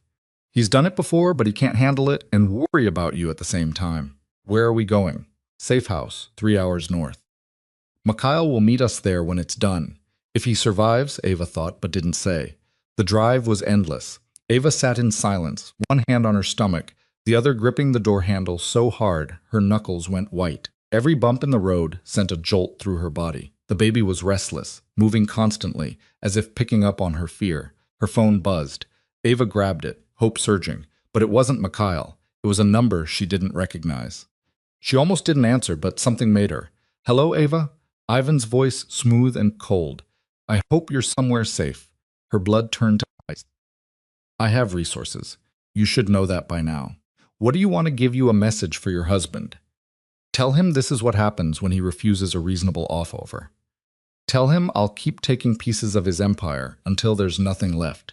And then I'll take what matters most. Ava's free hand clenched into a fist. You won't touch me or shy child, won't I? You're in a car right now heading north. Black SUV, 3 occupants. Should I continue? Ava's stomach dropped. She looked out the window, scanning for other vehicles. There, 2 cars back, a dark sedan, keeping pace. You're following us. I'm making a point. I could end this right now. 1 call and that car behind you opens fire. But I'm not going to do that. Not yet. Because I want Mikhail to suffer first. I want him to know what's coming and be powerless to stop it. You're insane. I'm thorough. There's a difference. Tell Mikhail I'll be in touch. The line went dead. Ava's hands were shaking. Alexei, she called to the front seat. We're being followed. Ivan's people. 2 cars back. Alexei cursed, looked in the rearview mirror. Ivan, we need to lose them now. The driver nodded, his expression grim. He yanked the wheel right, taking a side road at a speed that made Ava grab for the handle again. The SUV fishtailed slightly before the tires found grip. Behind them, the sedan followed. They're not going to let us go, Ava said. Then we make them regret following us, Alexei replied, pulling a gun from inside his jacket. He rolled down the window. Wait, Ava said. Ivan said he wasn't going to kill us yet. He's just making a point. You believe him? No. But if he wanted us dead right now, we'd already be dead. He has the resources. This is a game to him. Alexei hesitated, then rolled the window back up. So, what do we do? Ava's mind raced. Think. Use what you've learned. Call Mikhail. Tell him we're being followed, but they're not engaging. Ask him what he wants us to do. Alexei made the call. The conversation was brief, tense. When he hung up, his expression was dark. Boss says, keep driving. Don't engage unless they fire first. He's sending backup to intercept. Is he okay? Ava asked. He's alive, that's all I know. It was enough. It had to be. They drove for another hour, the sedan maintaining its distance. Ava watched it in the side mirror, her jaw clenched. Every mile felt like a countdown to something inevitable. Then 2 more vehicles appeared. Mikhail's men flanking the sedan from both sides. There was a tense moment where it looked like it might turn into a highway shootout. But the sedan slowed, then took an exit, disappearing. Ava exhaled for what felt like the first time in hours. The safe house was a cabin in the middle of nowhere, surrounded by trees and silence. 2 of Mikhail's men were already there, securing the perimeter. Alexei helped Ava inside while Katya brought in bags that had apparently been packed ahead of time. How long are we staying here? Ava asked. As long as it takes, Alexei replied. Ava sank onto the couch, her entire body aching. The baby was still moving, restless kicks that bordered on painful. She pressed her hands to her stomach, trying to breathe through the anxiety. He's okay, she whispered to herself. He has to be okay. Katya brought her water. Drink. You need to stay hydrated. Ava drank mechanically, her mind elsewhere. She kept seeing the mansion on fire, hearing the gunshots, imagining Mikhail in the middle of it all. He'd survived this kind of thing before. He'd told her stories about past attacks, close calls, moments where everything hung by a thread. But this felt different. This felt personal. Her phone rang. Mikhail's name on the screen? She answered before the first ring finished. Are you alive? Yes. His voice was rough, exhausted. Are you safe? We're at the safe house. Mikhail, what happened? Ivan brought an army, 40 men, maybe more. We held them off, but the house is destroyed. 3 of my men are dead, 6 wounded. Ava's throat tightened. I'm sorry. It's not your fault. Ivan called me. He was following us. He said, this is just the beginning. Mikhail was quiet for a moment. I know. He called. Me too. Made demands. What kind of demands? The kind I won't meet. Ava, I need you to listen to me very carefully. You need to stay at the safe house until I come get you. No matter how long it takes. Don't trust anyone except Alex and Katya. Don't answer calls from numbers you don't recognize. And if anything feels wrong, you run. You understand? I'm not running without you. Ava, no. We're partners. Remember, we faced this together. Mikhail's exhale was heavy. You're carrying our child. That makes you the priority, not me. And you're the father of that child. So, you're a priority too. Stubborn woman. You knew what you were getting into when you married me. A faint sound that might have been a laugh. Yes, I did. Look, I'm cleaning up here, making sure the perimeter is secure. Then, I'm coming to you. Should be there by morning. Promise? I promise. Ava closed her eyes. Be careful always. After he hung up, Ava sat there, holding the phone, trying to convince herself that everything would be fine, that Mikhail would show up in the morning, that this would end, that they'd figure out a way forward. But deep down, she knew the truth.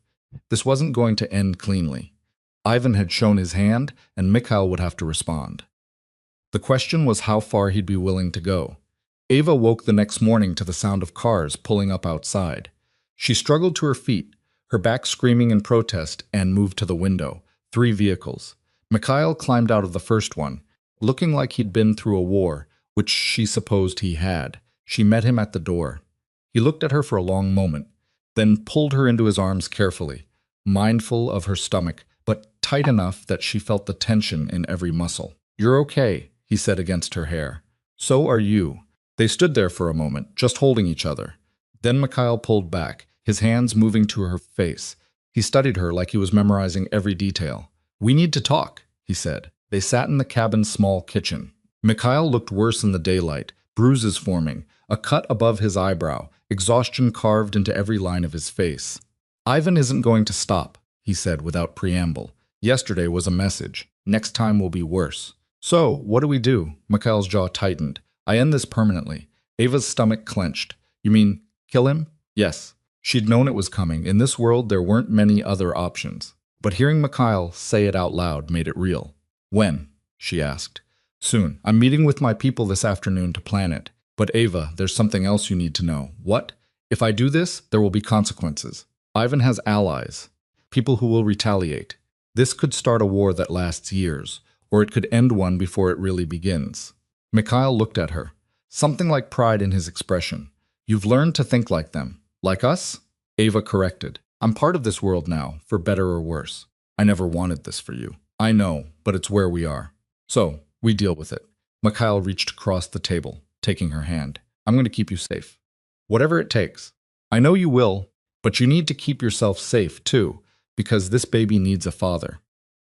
She stopped, the words catching in her throat. "You what?" Ava met his eyes. "I need you. I know that's not what this started as. I know it was supposed to be transactional, but somewhere along the way it became real, at least for me."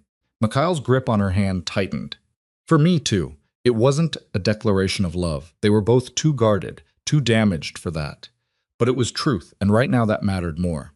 The meeting that afternoon was tense. Mikhail's top men gathered in the cabin, small living room, weapons on the table, maps spread out, voices low and serious.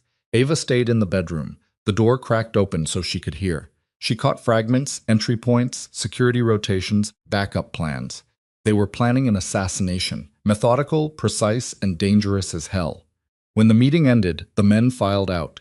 Mikhail stayed behind, staring at the maps like they held answers he couldn't find. Ava came out of the bedroom. "When are you doing it?" "Tomorrow night. Ivan is hosting a dinner at his estate, low security, because it's supposed to be a social event. We hit him there. That's risky. It's the best chance we'll get." Ava crossed to him, her hand finding his shoulder. "What do you need from me?" "I need you to stay here, safe, away from all of this." "Mikhail, please." He turned to face her, and she saw the fear there, raw and undisguised. "I can do this if I know you're safe. But if I'm worrying about you, if I'm distracted, I'll make mistakes. And mistakes get people killed." Ava wanted to argue, wanted to insist she could help, could be useful. But she saw the truth in his eyes. This wasn't about control or keeping her in the dark. This was about him being able to focus on staying alive. "Okay," she said quietly. "I'll stay here, but you come back to me. You hear me? You finish this and you come back." Mikhail pulled her close, his hand cradling the back of her head. "I will, I promise." That night, they lay in bed together, really together, for the first time in weeks. Mikhail's hand rested on her stomach, feeling the baby move. Ava ran her fingers through his hair, trying to memorize the feel of him. "What do you think it is?" Mikhail asked quietly. "Boy or girl?" "I don't know. Does it matter?" "No, as long as they're healthy." Ava smiled. "What kind of father do you think you'll be?" Mikhail was quiet for a long moment. "Probably terrible. I don't know how to do this. How to be soft or gentle or any of the things children need. You're gentler than you think. With you, maybe. But that's different. Why? Because you fought for your place here. You earned my respect. A child doesn't have to do that. They just exist. And that terrifies me." Ava turned to face him. "You know what I think? I think you're going to love this baby so fiercely that all the other stuff will figure itself out. You won't be perfect. Neither will I. But we'll try. And that's enough." Mikhail kissed her forehead. "When did you get so wise?" "When I married a man who forced me to grow up fast." "I'm sorry for that." "I'm not. Not anymore." They fell asleep like that, tangled together, holding on like the world was trying to pull them apart, because it was. The next evening, Ava watched Mikhail prepare. He dressed in all black, checked his weapons with the kind of practiced efficiency that should have been frightening, but wasn't. This was who he was, what he'd been trained to do. Be smart, she told him at the door. Not brave, smart. Mikhail smiled faintly. I'll do my best. That's all I'm asking. He kissed her long and deep, like he was trying to say everything he didn't have words for. Then he was gone. Ava stood at the window watching the taillights disappear into the darkness. Katya came to stand beside her. He'll be fine, Katya said. I've seen him survive worse, have you? Yes, many times. He's careful, calculated. He doesn't take unnecessary risks. Ava wanted to believe that, but she'd also seen the look in his eyes when he talked about ending Ivan. There was anger there, personal fury, and that made people reckless. Hours passed. Ava tried to distract herself, reading, pacing, organizing things that didn't need organizing. The baby was active tonight, rolling and kicking like they knew something was happening. Your father's going to be fine, Ava whispered to her stomach. He has to be. Midnight came and went, then 1 in the morning. 2. Ava's phone rang at 2:47 a.m. Her heart stopped. She grabbed it, saw Alex's name. What happened? She demanded. It's done. Ivan's dead. But Ava, Mikhail's hurt, the world tilted. How bad enough? He took 2 bullets. We're bringing him to you now. Dr. Volkov is already on her way. Is he going to Ava couldn't finish the sentence? I don't know. He's conscious talking, but there's a lot of blood. Ava's hands were shaking so hard she almost dropped the phone. How long until you get here? 20 minutes, maybe less. Okay. Just keep him alive, please. We're trying. The next 20 minutes were the longest of Ava's life.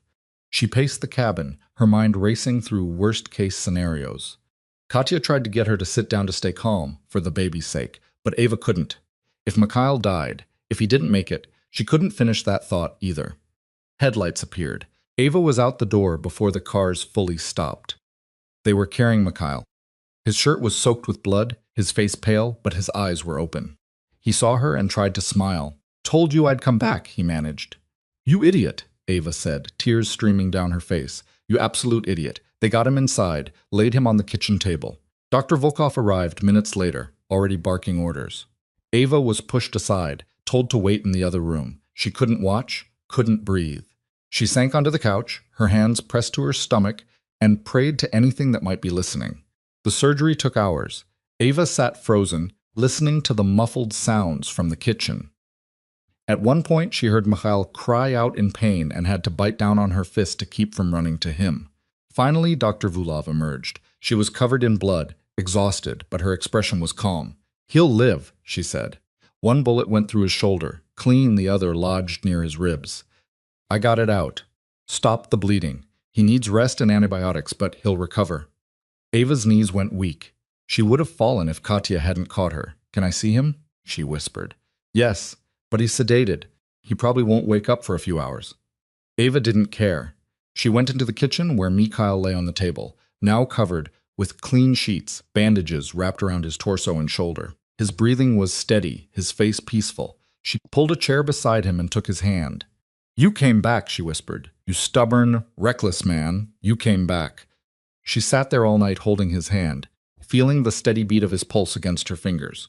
Proof that he was alive, that they'd survived this. As dawn broke, Mikhail's eyes finally opened. He looked at her disoriented. Hey, he said, his voice rough. Hey, yourself. Did we win? Ava laughed through her tears. You're asking me if you won while you're lying here, shot twice. I need to know if it worked. Ivan's dead. Your men are saying it was clean. No witnesses. His allies are scattered. Mikhail closed his eyes, relief washing over his face. Good. That's good. You could have died. But I didn't. Mikhail, I know. I'm sorry, but it's over now. We're safe. Ava wanted to yell at him, wanted to tell him how terrified she'd been, how she'd imagined a future without him, and couldn't breathe through the panic. But instead, she leaned down and kissed him gently. Don't ever do that to me again, she whispered. I'll try. Not good enough. Mikhail's hand came up to cup her face. Then I promise. No more unnecessary risks. Not now. Not with you and the baby depending on me. That's better. He started to say something else, but a wave of pain crossed his face. Ava reached for the pain medication Dr. Vulov had left. Here, take this. Mikhail swallowed the pills, then settled back. Stay with me. Where else would I go? His hand found hers again. Within minutes, he was asleep. Ava sat there, watching him breathe, feeling their baby move inside her, and realized something that both terrified and comforted her. This was her life now. Not the life she'd chosen at 20, but the one she'd fought for, adapted to, claimed as her own. And she wouldn't trade it. Not for safety, not for normally, not for anything, because somewhere in the chaos and violence and fear, she'd found something real. She'd found him, and he'd found her, and together they were building something worth protecting. Mikhail's recovery was slow and frustrating. He was the kind of man who hated being still, who needed to be moving, controlling, managing. Being confined to bed with 2 bullet wounds made him impossible. I need to check the supply routes, he'd say, trying to sit up. Ava would push him back down. Your men are handling it. They don't know the new protocols. Then they'll learn. You need to heal. Ava, no. Doctor's orders and mine. He'd glare at her, then wozed, because glaring required tensing muscles that were still stitched together. Ava would hand him more pain medication, and he'd take it, grumbling, but were quiet moments, too. Times when the medication made him drowsy and honest, in ways he never was when fully alert.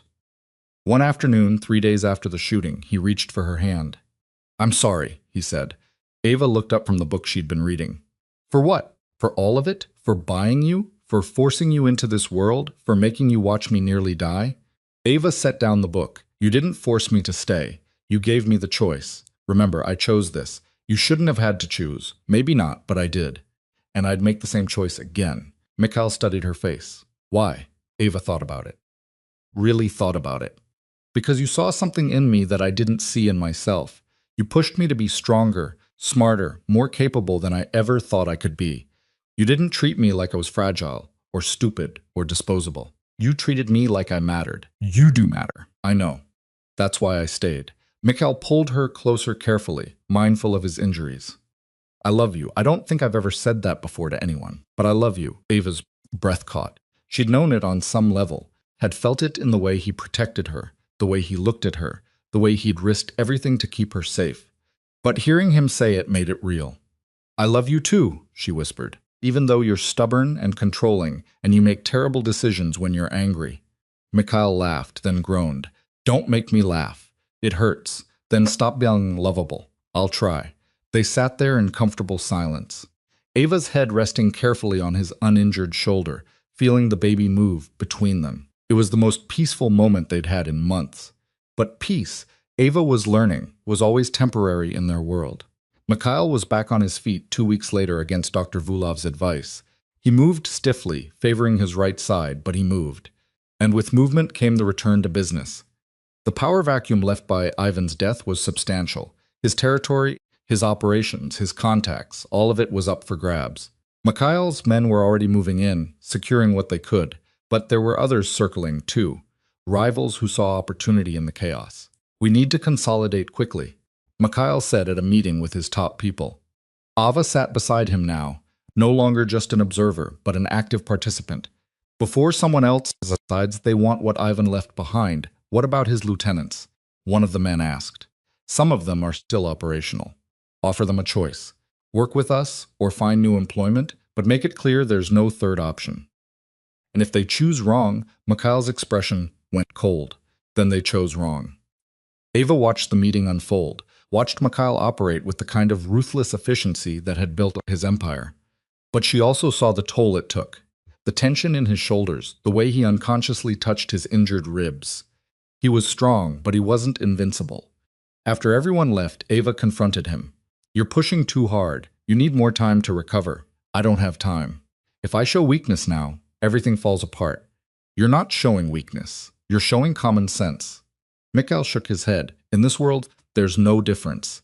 Ava grabbed his arm, forcing him to look at her. Then change the world. You keep saying it's impossible, but you haven't tried. You just keep playing by the same rules that almost got you killed. And what would you have me do? Walk away? Retire? Become a civilian? No, but you could build something different, something that doesn't require you to risk your life every other week. Mikhail pulled away, walking to the window. This is all I know, Ava. Violence, power, control. I don't know how to be anything else. Then learn. The same way I learned your language. The same way I learned to fight. You're not stupid. You're just scared.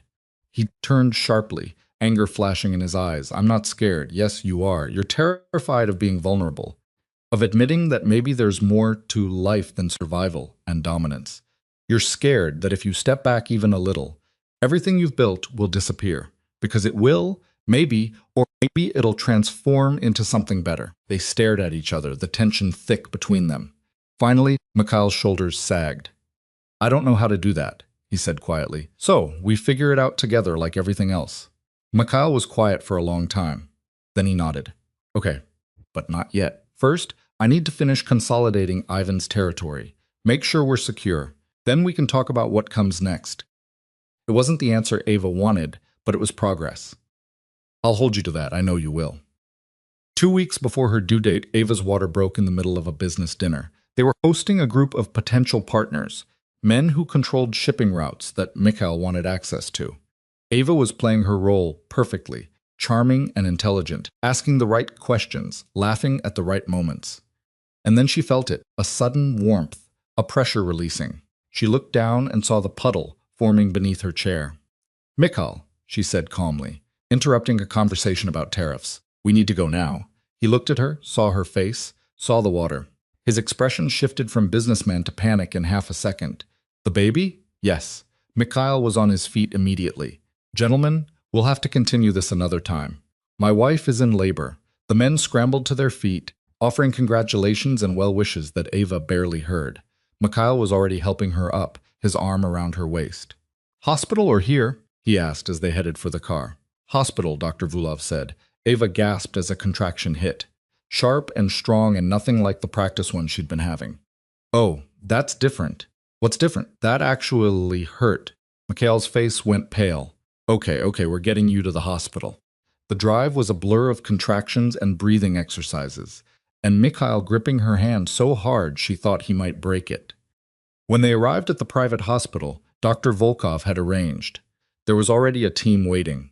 They got Ava into a room, into a gown, hooked up to monitors. The contractions were coming faster now, harder. Ava had taken classes, read books, thought she was prepared. She wasn't prepared. This is awful, she gasped between contractions. Why didn't anyone tell me it would be this awful? Mikhail was beside her, looking helpless in a way she'd never seen. What do you need? What can I do? Invent time travel and prevent me from getting pregnant.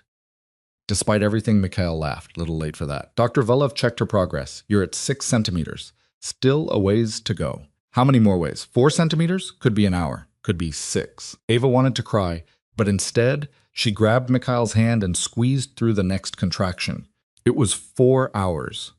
4 hours of pain that made Ava reconsider every decision she'd ever made. But Mikhail stayed beside her the entire time, letting her squeeze his hand, curse at him, blame him for this entire situation. I hate you right now, she gasped. I know, I'm never doing this again. Okay, I mean it. I believe you. Another contraction. Ava screamed. Finally, Dr. Vulov said the words Ava had been waiting for. You're ready to push. What followed was the hardest physical effort of Ava's life. Harder than any training session with Alexei. Harder than anything she'd ever imagined. But with Mikhail beside her, with Dr. Volkov coaching her through it, she pushed and pushed and pushed. And then at 3:47 in the morning, a baby's cry filled the room. It's a girl, Dr. Vulov announced, holding up a tiny, squirming, perfect human. Ava was sobbing. Mikhail was crying, actually crying, tears streaming down his face. Dr. Vulov placed the baby on Ava's chest, and the world narrowed to that moment. This tiny person covered in vernix and blood and utterly beautiful. Hi, Ava whispered. Hi, baby girl. We've been waiting for you. The baby's eyes opened, dark, unfocused, trying to make sense of this bright new world. Ava touched her tiny hand, and the fingers curled around hers instinctively. Mikhail leaned down, his hand covering both of theirs. She's perfect, she is. They stayed like that for a long time, just the three of them, in a bubble of exhaustion and joy and overwhelming love. Later, after Ava had been cleaned up and moved to a recovery room, after the baby had been weighed and measured and declared healthy, Mikhail sat in the chair beside the bed holding his daughter. He looked terrified. I have no idea what I'm doing, he said. Neither do I, but we'll figure it out. What if I mess her up? What if I'm too hard on her or too controlling? Or Mikhail, look at her. He did. The baby was sleeping, her tiny chest rising and falling, her face peaceful. You love her already, Ava said. I can see it, and love is the foundation for everything else. We'll make mistakes. Probably a lot of them, but we'll also show up every day and try to do better. That's all anyone can do. Mikhail looked at Ava, his expression vulnerable in a way she'd never seen. I want to be a good father. Then you will be. It's that simple. They named her Sophia. No middle name, no family tradition, just Sophia. Clean and beautiful and entirely her own. The first weeks were chaos. Ava had read about newborn sleep schedules, but reading about it and living it were completely different things. Sophia woke every 2 hours demanding to be fed, changed, held. Ava was exhausted in a bone-deep way she hadn't known was possible. But Mikhail surprised her. He took to fatherhood with the same intensity he brought to everything else. He learned to change diapers, to swaddle, to rock Sophia to sleep at 3 in the morning so Ava could rest. He read parenting books with the focus of someone studying for war. It says here we should do tummy time, he announced one morning. She's 2 weeks old. The book says it's important for development. Ava smiled, exhausted but happy. Okay, let's do tummy time. They laid Sophia on a blanket on the floor. She immediately started crying. Mikhail looked panicked. Is she hurt? She just doesn't like it. The book said that might happen.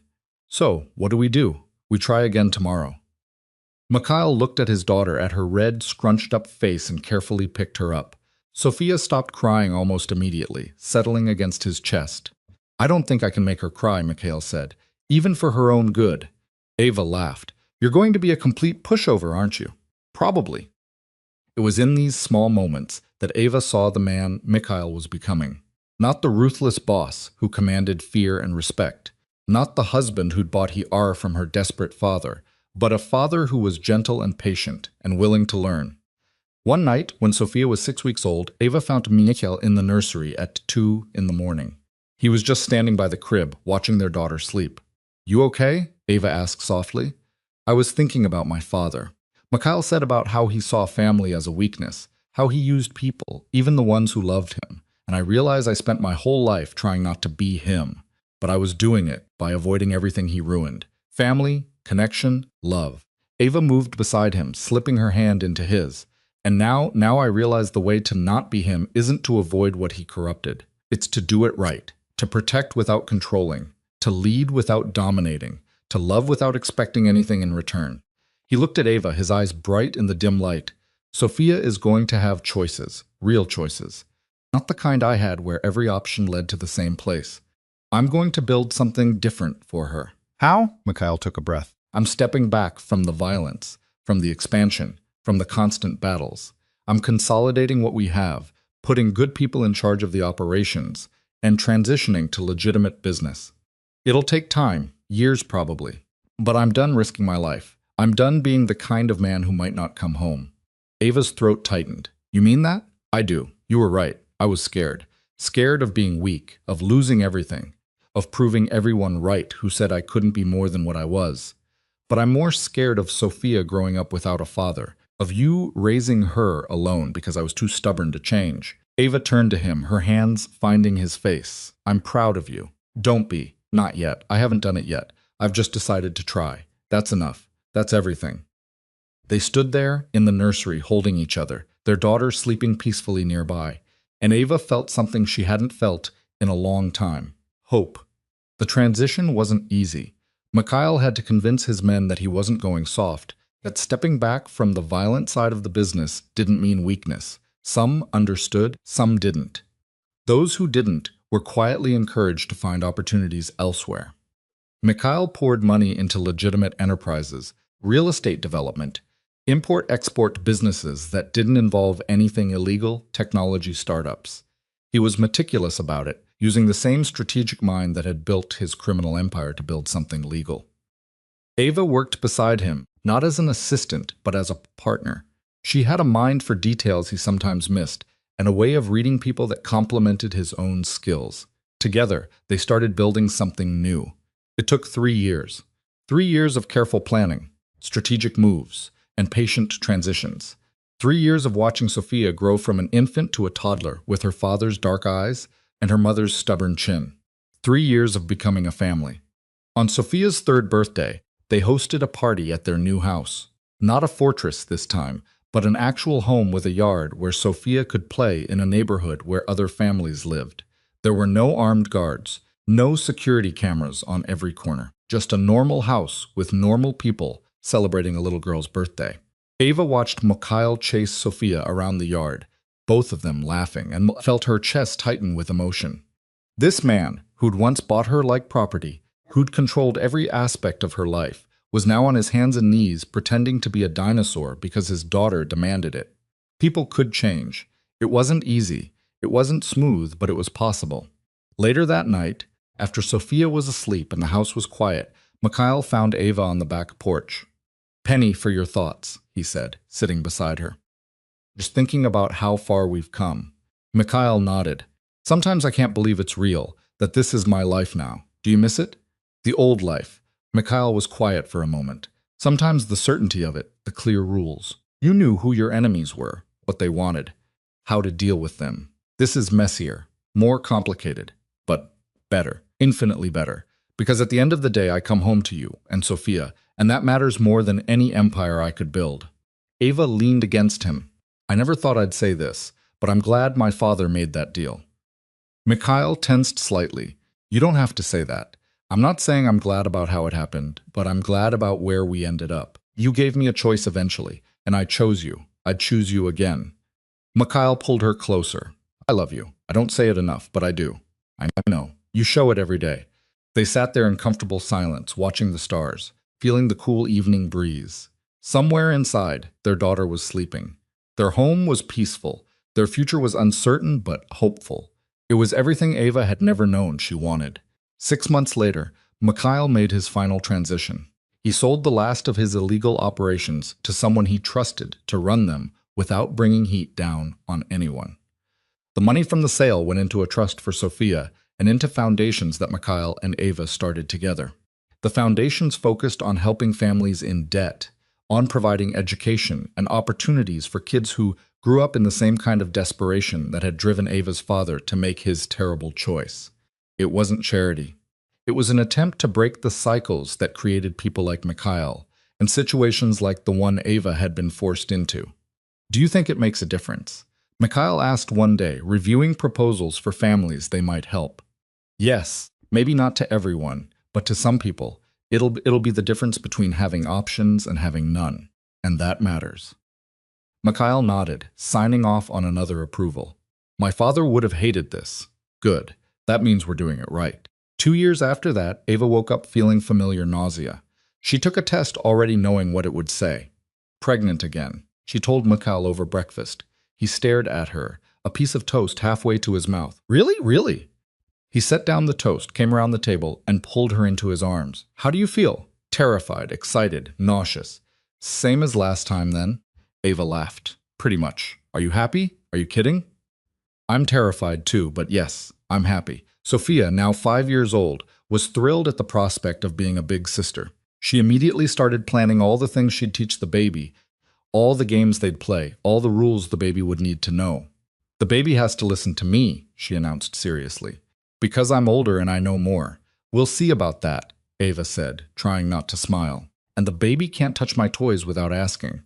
"That seems reasonable. And the baby has to like dinosaurs because dinosaurs are the best." Mikhail scooped her up. "What if the baby likes something else, like unicorns?" Sophia considered this very seriously. "Then I guess I'll have to learn about unicorns." "That's very generous of you." "I know. I'm a good big sister already." The second pregnancy was easier than the first. Ava knew what to expect this time, and her body seemed to remember what to do. Mikhail was less panicked, more confident. They'd done this before, they could do it again. Their son was born on a clear spring morning. Lucas, 8 pounds, healthy lungs, and a shock of dark hair that made the nurses laugh. "He looks just like you," Ava told Mikhail, exhausted but happy. Mikhail stared at his son with the same wonder he'd shown when Sophia was born. "He's perfect. They both are." Sophia met her brother that afternoon, approaching the hospital bed cautiously. "Is that him?" she whispered. "That's him, Lucas. He's really small." "You were small once, too." Sophia reached out carefully and touched Lucas's hand, his tiny fingers curled around hers. Sophia's eyes went wide. "He likes me," she breathed. "Of course he does. You're his big sister." Sophia looked up at Ava, her expression serious. "I'm going to protect him forever." Ava's eyes stung with tears. "I know you will, sweetheart. Mikhail put his arm around Sophia, pulling her close. We'll all protect each other. That's what families do. 10 years later, Ava stood in the backyard of their home, watching her children play. Sophia was 15 now, tall and confident and terrifyingly smart. Lucas was 10, quieter than his sister, but with his father's intensity and focus. They were good kids, not perfect. They fought sometimes, tested boundaries, made mistakes, but they were kind, thoughtful. They had choices, real choices about who they wanted to be. Mikhail came to stand beside her, his hair showing gray now at the temples. "What are you thinking about?" he asked. "About how different everything is from where we started." Mikhail slipped his arm around her waist. "Do you ever regret it? Any of it?" Ava thought about that question.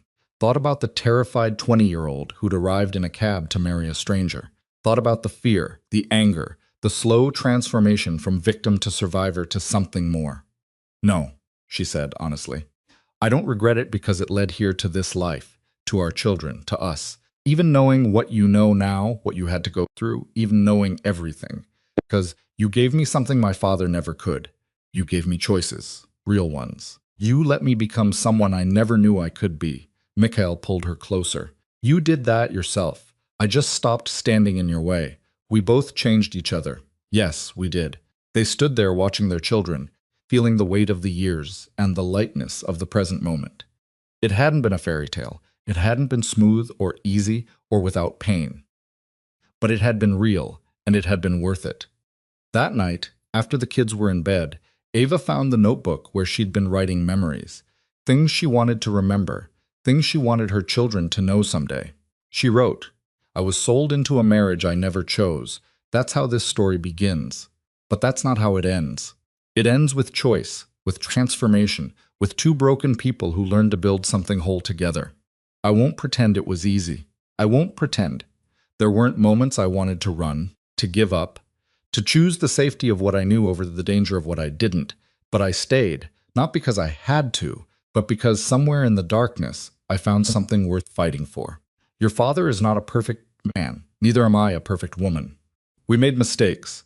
We hurt each other. We stumbled through becoming partners, becoming parents, becoming the people we needed to be for each other and for you. But we also loved each other fiercely, imperfectly with everything we had.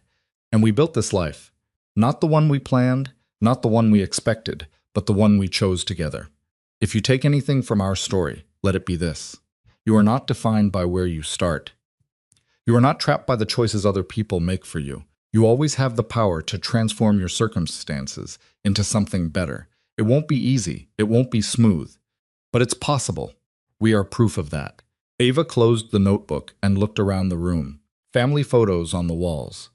Sophia's artwork from elementary school. Lucas's collection of rocks he insisted were treasures. The comfortable mess of a life actually lived. Mikhail appeared in the doorway. "You coming to bed?" Ava smiled. "Yeah, I'm coming." She stood, taking one last look at the notebook, then followed her husband upstairs. Outside, the world kept turning, but inside these walls, in this life they'd built from the ruins of a forced beginning, there was peace. Not perfect peace, not uncomplicated peace, but the kind that came from knowing you'd survived the worst and found your way through to something real. And in the end, that was everything.